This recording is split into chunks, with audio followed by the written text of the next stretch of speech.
노아의 가정처럼 어떻게 추석들 잘 보내셨습니까? 네. 자, 추석 명절을 맞이해서 우리가 가족을 만나고 또 정답게 이야기를 하고 함께 즐거운 시간을 보내면서 가정에 대한 하나님의 생각을 우리가 하게 됩니다. 가정이 살아야 교회도 살고 가정이 살아야 나라가 산다고 말을 합니다.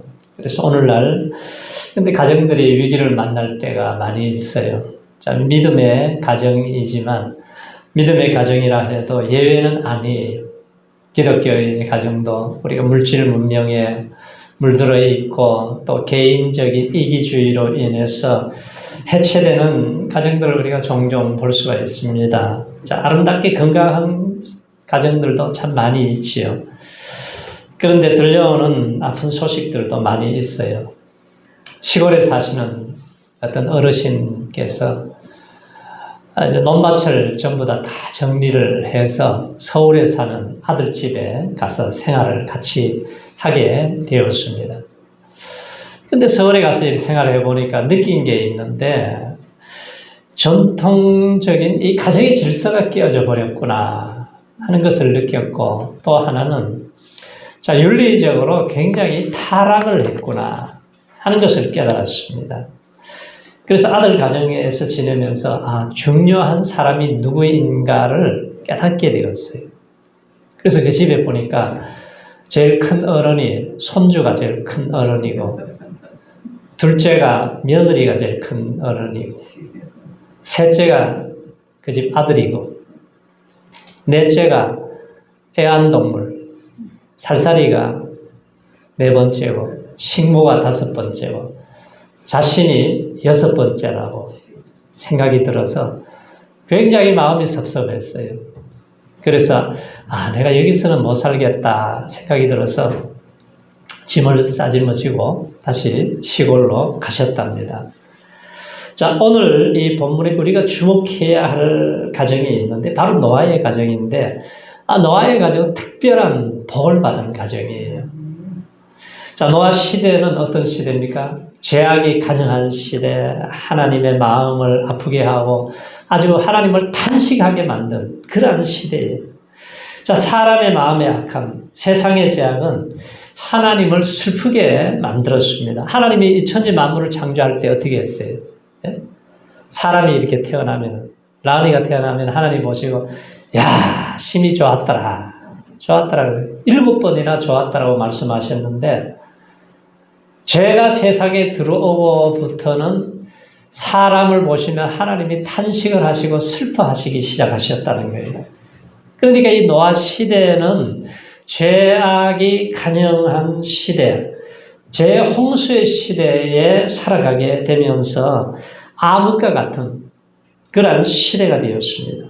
그런데 이 노아의 가정은 하늘의 별과 같이 빛나는 가정이 되었어요. 어떻게 이 가정은 그렇게 되었는가? 오늘 이 말씀을 통해서 우리 가정을 돌아보면서 우리가 어떻게 살아야 할 것인가를 우리가 생각해 보게 됩니다. 하나님 보실 때 하나님의 나는 기쁨이겠습니까? 아니면 하나님 보실 때 좀 근심덩어리다 어떻게 하겠어요? 우리 하나님의 기쁨들이 다 되시기를 바랍니다. 노아 당시 시대의 상황은 창세기 6장에 보면은 그 사람들이 뭔 생각을 하는데 이 생각이 항상 악한 생각만 한다는 거예요. 그러니까 하나님이 이 사람 지으셨음을 한탄을 하시고 근심을 하시면서 11절에 보면 온 땅이 폐괴하여 강포가 땅에 충만하다 그랬습니다. 그래 하나님께 외람되고도라는 의미로서 자신의 마음대로 서슴없이 하고 싶은 대로 그냥 생각나는 대로 사는 거예요. 그러니까 죄를 짓고 죄의 열매만 계속해서 나오게 됩니다. 불순종하고 하나님을 거역하고 방종하고 대적하고 살인하고 약탈하고 이러한 삶이 이 노아 시대의 모습이에요. 그리고 이 성적 타락은 아주 극도화되었습니다. 그러니까 하나님의 아들들이 사람의 딸들의 그 외모만 보고 결혼을 했는데 영적으로 와르르 삼풍백화점이 무너지듯이 무너져 버렸어요. 완전히. 이 강포가 땅에 충만했다고 하는 것은 뭐예요? 법이 없고 질서가 없는 거예요. 힘과 주먹이 우선시되는 그러한 시대였습니다. 그래서 심판이 올 때까지 사람들이 죄악 속에 빠져 있었기 때문에 깨닫지를 못했다는 거예요. 마태복음 24장에 보면은 홍수 전에 노아가 방주에 들어가던 날까지 사람들이 먹고 마시고 장가들고 시집가고 있으면서 홍수가 나서 저희를 멸하기까지 깨닫지 못하였으니 인자의 임함도 그러하도다. 자, 어떻게 하면 죄를 지을까? 어떻게 하면은 인생의 본능대로 살아갈까? 어떻게 하면 그냥 재미있게 살아갈까? 이 욕망을 따라 신나게 살아볼까? 그게 생각이 전부였어요. 그러니까 하나님이 이래 보시오. 천하보다 귀한 영혼으로 만들어서 하나님의 놀라운 사랑과 계획을 가지고 계시는데 이걸 다 망가뜨려버리고 잃어버리고 살아갈 때 하나님이 한탄하시고 이제 죄악이 딱 가정하면 어떻게 해요? 그 다음에는 심판밖에 없습니다. 내가 이를 쓸어버리겠다.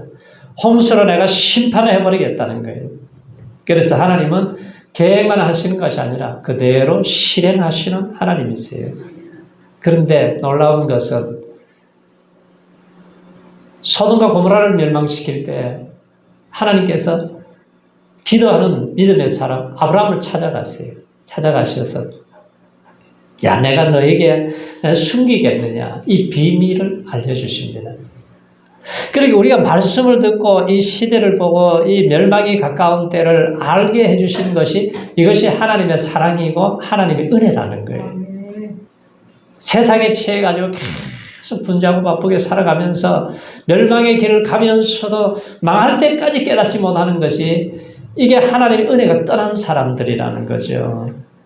그래서 하나님이 세상을 지으셨음을 크게 후회하시고 천하 인간의 모든 생물을 다 심판할 때에 노아 시대의 인구가 한 10억 정도 됐을 거예요. 근데 이 10억 되는 사람들이 노아의 8식구 외에는 다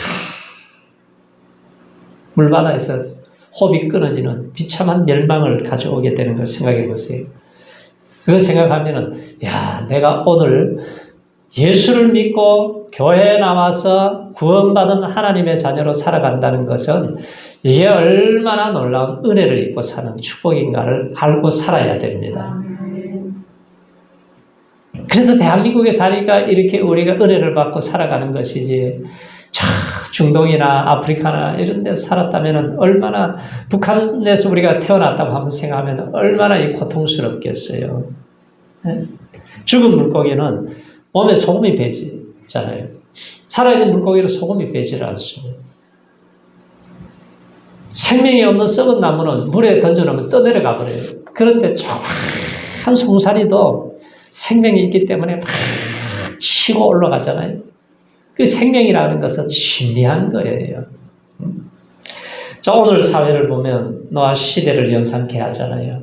얼마나 지금 묻지마 폭행이 오고 그냥 자동차를 몰고 가다가 드럽하다 버리고 왜 그러냐 그랬더니 다른 사람하고 비교해서 자기가 너무 못났다고 생각하기 때문에 열받아서 그런다는 거예요. 이게 말이 됩니까 이게? 그러니까 복음이 들어가지 않으면 하나님이 없으면 이 생명의 역사가 없으면은 사람이 어디로 갈지를 몰라요. 21세기에 되어서 지금 사회가 얼마나 진보하고 이거 이제 문명이 발달되면 악이 근절되겠다 싶었지만 우리나라 보세요. 새마을운동이 일어나서 경제 대부흥이 일어나서 은혜를 받고 살아갑니다. 그리고 세계 최고의 지식을 가진 나라 사람들, 대학 교육을 많이 하는 나라 우리나라밖에 없잖아요.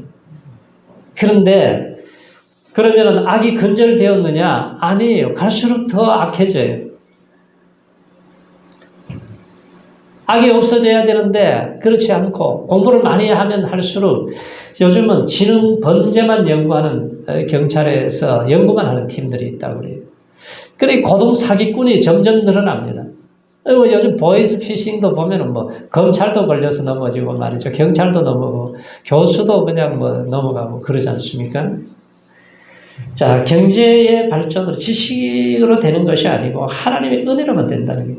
그래서 우리가 이 민족이 고마가 돼야 되고 우리 가정에 복음이 들어가서 우리 자녀들에게 복음이 들어가서 변화가 일어날 수밖에 없는 거예요. 다른 방법이 없잖아요. 그래서 노아는 언제나 하나님과 동행하면서 순종하는 삶을 살았다는 것이 이게 정말 하나님의 은혜죠. 노아가 하나님 앞에 칭찬을 받았던 것은 그 당시에 무슨 착하기 때문에 뭐 선한 일을 많이 했기 때문이 아니에요. 하나님의 말씀하신 것을 노아는 다 준행하였더라고요. 다 준행하였더라. 참된 믿음은 우리가 하나님의 말씀을 들으면 어떻게 즉각적으로 순종하는 것이 이게 축복이잖아요. 순종이 제사보다 낫고 듣는 것이 수양의 기름보다 낫다고 그랬어요. 시간을 허비하지 않고 야 방주를 지어라 그랬을 때에 이 방주를 지었다는 거. 이게 짧은 시간입니까? 120년이라고 하는 그 긴 시간 동안 방주를 지었다는 거. 그리고 대개 배는 어디다 해요? 바닷가 옆에 조선소가 있잖아요. 그런데 아라랏산은 바다에서 800km 떨어진 곳에 산에 올라가서 방주를 짓는데 그 긴 세월 동안 방주를 짓습니다. 만약에 우리 성도님들에게 야 1년 동안 저 산에 가서 방주를 지으라 그러면은 순종할 사람이 얼마나 될지 모르겠어요. 그런데 그 햇빛이 쨍쨍 내려비치는데 방주를 짓는다 그러니까 동네 사람들이 야, 저 영감이 제정신이 아니다. 뭔가 지금 제정신이 아니라 저 가족을 저렇게 고생시키고 정신 나간 미친 영감 취급을 했어요. 그런데도 하나님의 말씀이기 때문에 내가 말씀을 믿고 순종하겠습니다. 우리 그리스도인의 삶이 왜 자꾸 공허해집니까? 하나님의 말씀을 듣기는 많이 듣는데 우리가 말씀대로 살지를 못해서 그래요. 말씀대로 순종하지 않으니까. 행함이 없는 믿음은 뭐라 그래요? 죽은 믿음이라고 그랬습니다. 그래서 노아의 믿음은 하나님을 경외함으로 믿음으로 순종했다. 노아가 세상 사람들 같이 살았더라면 분명히 하나님의 진노를 피할 수가 없었습니다. 그런데 우리가 하나님의 뜻을 알기를 원하고 하나님의 뜻대로 살기를 몸부림치고 하나님의 은혜를 잊기를 몸부림치면서 살았기 때문에 그렇게 산 거예요. 너희는 이 세대를 본받지 말고 오직 마음을 새롭게 함으로 변화를 받아요. 하나님의 선하시고 기뻐하시고 온전하신 뜻이 무엇인지 분별하며 살아라 그래요. 자, 노아에게 경건하게 살려는 몸부림이 있었어요. 자, 노아도 육신을 가진 사람이라 때로는 막 화가 나고 분노도 일어나고 주먹으로 쳐버리고 싶고 그럴 때가 없었겠어요? 다 있었겠죠. 그렇지만 죄를 지으면 망하는구나. 이걸 확실하게 깨달았기 때문에 그는 자기 자신을 쳐서 복종시키면서 사는 사람이에요. 사도 바울도 그러잖아요. 교회를 세우고 복음을 전해도 혹시 버림을 당할까 봐 자기의 몸을 쳐서 복종시키면서 살았다는 거예요. 그러면서 노아는 의의 말씀을 전파를 했습니다. 자, 노아가 전도를 한 거예요. 전도를 하면서 자기 자신이 사는 거죠. 우리가 무기력한 사람은 옆에 있는 사람들에게 예수의 복음을 전해보세요. 그러면 내 영혼이 살아나는 거예요. 노아는 의의 말씀을 계속해서 선포하고 증거를 한 거죠. 자, 대홍수 속에서도 노아의 8 식구만이 구원한 것은 노아의 경건한 생활과 그 하나님을 향한 예배하는 이 경건한 삶이 있었기 때문에 가능한 거죠. 노아는 가장이에요. 그러니까 한 가장이 굉장히 중요합니다. 빌립보의 그 간수가 사도 바울을 만나고 나서 자살을 하려고 그러다가 자기가 구원의 은혜를 받고 나서는 온 가족을 다 구원하잖아요. 주 예수를 믿으라 그리하면 너와 내 집이 구원을 얻으리라. 그 한 가장으로 인해서 온 가족이 구원을 받게 되고 그리고 교회가 세워지고 그 동네를 변화시키고 세계 선교를 감당할 수 있는 이 놀라운 은혜를 받게 된 거죠. 자, 노아의 가정은 온 가족이 함께 모여서 예배하는 가정이었어요. 세상에 아무리 한라풍파가 일어나도 가족이 모여서 예배하면 이길 수 있는 힘을 주시는 거예요. 온 가족이 모여서 예배할 때에 아무리 큰 문제가 있어도 하나님의 은혜를 잊고 하나님의 지혜로 방법을 해결할 수 있게 만들어 주십니다. 오늘날 그게 안 되니까 사람들이 좀 비설지기도 하고 문제가 생기면은 온 가족을 그냥 해치고 자신도 인생을 끝장내버리는 얼마나 안타까운 일들이 일어나요. 우리가 주님 안에서 실패와 어려움은 이것을 잘 지나고 나면은 놀라운 계획을 가지고 계신 하나님이 있기 때문에 우리에게는 이길 수 있는 힘을 주시는 거예요. 자, 노아는 이제 방주를 다 지었습니다. 자, 하나님 명령이 떨어지니까 방주 안에 들어가게 된 거예요. 자, 방주 밖에 있는 사람들은 어떻게 되겠어요? 우리 가족 중에 지금 방주 밖에 있는 사람들은 어떻게 되겠습니까?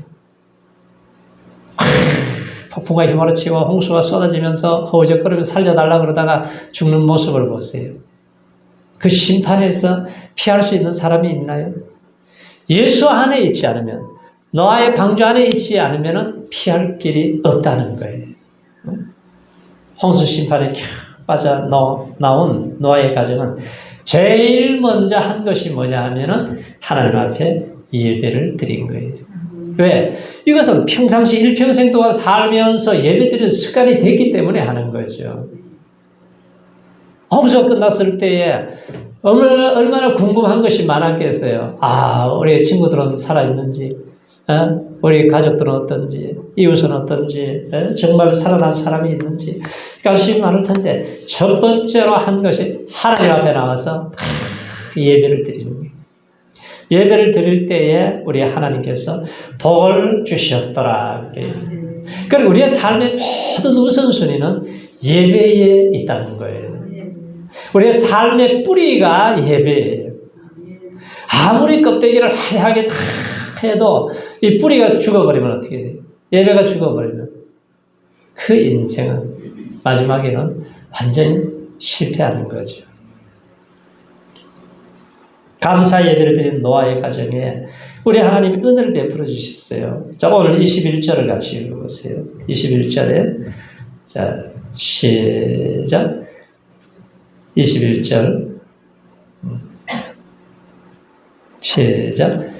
여호와께서 그 향기를 흠양하시고 그 중심에 이르시되 내가 다시는 사람으로 인하여 땅을 저주하지 아니하리니 이는 사람의 마음에 계획하는 바가 어려서부터 악함이라 내가 전에 행한 것 같이 모든 생물을 멸하지 아니하리니. 자, 노아가 먼저 내려서 하는 것이 하나님 앞에 예배를 드린 거예요. 노아가 드린 번제를 흠양하셨다. 그러니까 향기를 숨을 들어마신 것처럼 믿음과 정성으로 드린 노아의 제사의 제물을 하나님이 받으시고 연락하셨다는 거죠. 우리도 하나님이 연락하시는 예배를 드려야 돼요. 노아의 가정은 예배 중심의 삶을 살다가 복을 받은 가정이 된 것입니다.